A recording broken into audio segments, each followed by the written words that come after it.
Hey guys, it's me. I'm back in with another video, and this time I'm going to be talking about gun control. I know a lot of you probably are going to think, oh, here goes another libtard talking about gun control and taking away our guns. That isn't what I'm going to say. I know that's going to seem a little crazy to some of the people who know how far left I really am on the political scale, but this is an area where I do tend to get a little bit conservative. Not a lot, but a little bit. But here's the thing. There's no question we've got to change our laws in this country. Got to. We've got to make it harder for criminals to get guns.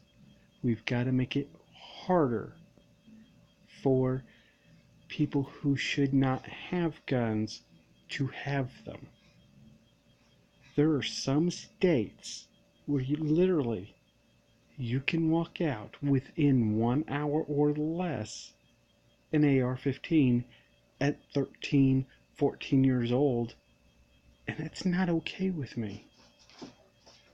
I know for a fact that you can do that in Iowa. I know for a fact you can do that in some of the southern states. I know for a fact that people are saying, what the hell? Why should a teenage kid be able to do that without parental guidance, without parental authorization, without the parent present? And a gun store can sell your kid a gun. Now, call me crazy, but isn't that being just a little irresponsible? Stuff like that needs to change. And I think most of you out there probably would agree with that. That stuff like that cannot go on. It's just not okay. I have no problem with a parent wanting to say, I want to teach my kids how to hunt. I want to teach them to be self-sufficient. I get that. I full well get it. I'm not talking about that you can't teach your kids how to do this. What I'm talking about is them buying without your permission, without your presence. That they can just walk in, pass a background check that's going to come back, usually within 30 minutes of filling out the paperwork, returned, not even actually being done because we're not holding things to accountability. These background checks should be comprehensive and take at least a full work week to complete. Otherwise, we're not giving law enforcement time to do an adequate background check to make sure that you are not somebody who shouldn't have the gun. The other thing is if you're not old enough to serve in the military or go to the police academy, you shouldn't be old enough to buy a gun on your own. That's just common sense. Nobody wants their kid being able to do that behind the parent's back. And no kid, I think, under 15 should legally be allowed to buy one, period.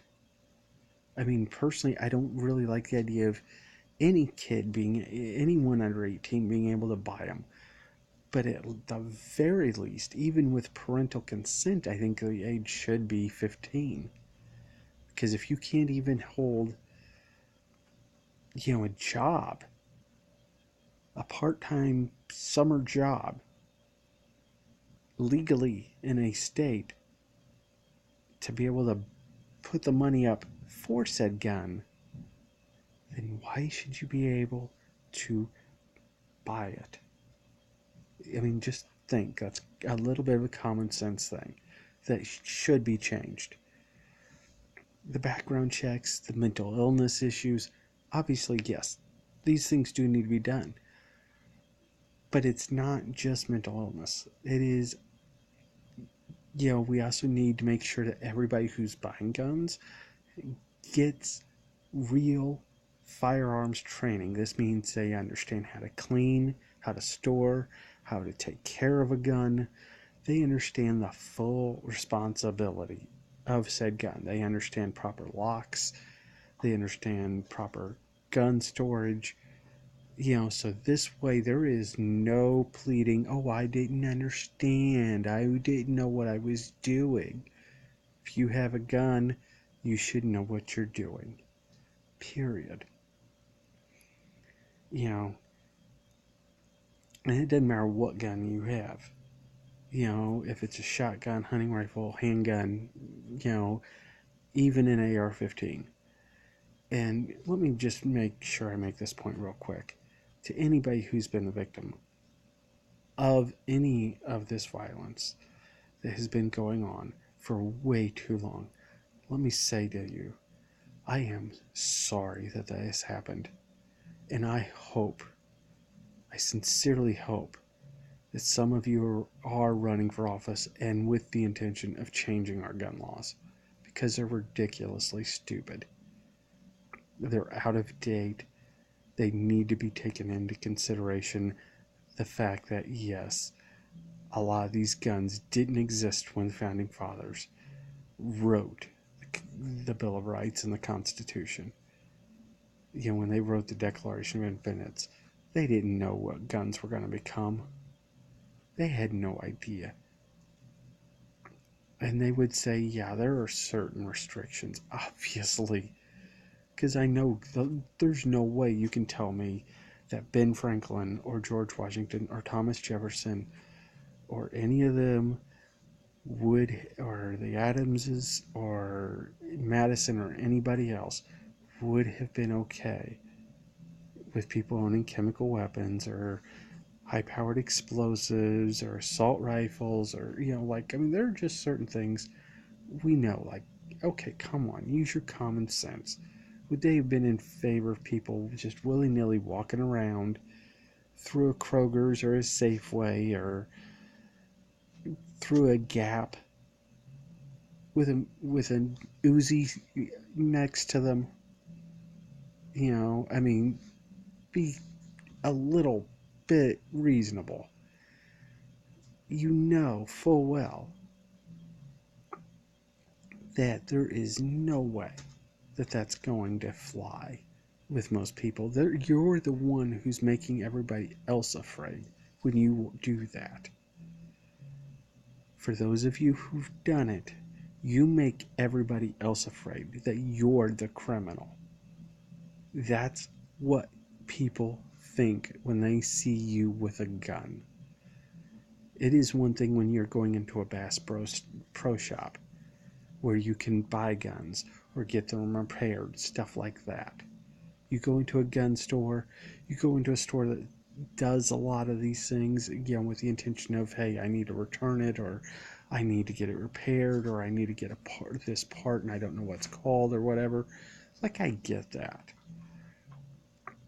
But in a Gap or in a Burger King, you have to sit there and do it. It makes no sense. Yes, I understand. There are some really dangerous people out there, and there are a lot of people doing stupid shit. I get it. But being this afraid when the overall statistics don't support being this afraid, stop paying attention to corporate media. I'm serious. You will, when you realize how much they are in the business of trying to keep you afraid of your neighbors, your friends, your families, every single person you meet. They want you afraid of them because that keeps you from ever realizing how much you're really being screwed over. That's the reality. And that's what a lot of people with Black Lives Matter and stuff, with the LGBT community, with my community. Yes, I know I don't look like your typical bisexual male, but I am. can tell you now that most of the people in my community, they're afraid of you when they see that kind of stuff, because all you do is make them say, oh, I can't trust you because I can't even approach you to try to be friends, to try to work together, because you have no ability to be rational. And that's not okay. It's really not. I don't think you get that. For those of you who are just, like over my cold dead hands, and just, it's like, no, guys, my grandfather was a hunter. He founded he and his best friend, Jack, founded the local chapter of Ducks Unlimited. Now, for any of you who are avid hunters, you know exactly what that organization is. And my grandfather was a Democrat. A very liberal Democrat. One who has a little bit of historic significance. He fought in World War II. He was a judge and lawyer. Yeah, that's my grandfather, who I'm deeply proud of.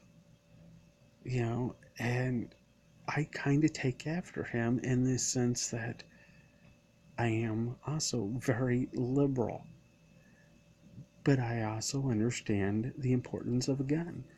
But I also understand the responsibility that carries. And I understand it means something different in a country setting than it does in a city setting. That's just the truth. Because you will see that gun as a tool to keep your family fed in the country. In the city, it's going to mean, holy shit, somebody's here to try and do me harm. That's what you've got to understand. But, and that's both sides. We all need to understand that. It is a different culture. And we do need to bridge those gaps. We do. We do. Absolutely. But we've got to start having common sense conversations and understand our laws need to be updated. We outlawed Tommy guns and automatic machine guns for civilian use because of the way people would use those things to slaughter whole neighborhoods of people during Prohibition. And it wasn't pretty. I'm sure a lot of you know about that stuff. We outlawed those. So now think about that. I mean, if we sit here and said, okay, you know what, there have to be some restrictions. I mean, nobody's in the right mind is going to say, yeah, I think this guy should be allowed. My neighbor, I would trust with a barn full of mustard gas. Nobody in their right mind is going to trust that guy. Because why the fuck would you need that mustard gas at all? Or Agent Orange or napalm. Nobody would trust that guy, would they? Now, he may be like, well, I can't trust you, so I have to have it. No, you don't understand. You're the one making everybody else afraid. You're the terrorist when you do those things. Because you make everybody else live in fear of you. You need to understand that people need change. They need something better. We've got to start talking about it, and we've got to vote a lot of Congress out. I really hope you guys start to listen. This is not even close to everything I'd love to say about this issue, but fortunately I'm kind of out of time, and I'll have to talk with you again soon. But please leave me some comments, and hopefully I hear back.